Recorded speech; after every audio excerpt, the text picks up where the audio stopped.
тема каких-то бряканий. Все проверил, шаровые, все потряс, ничего нигде. А оказалось...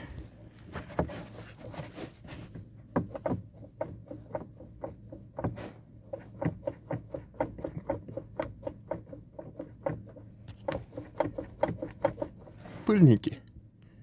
И на кочках прям так вот такой вот шум. Кажется, что шаровые разбились.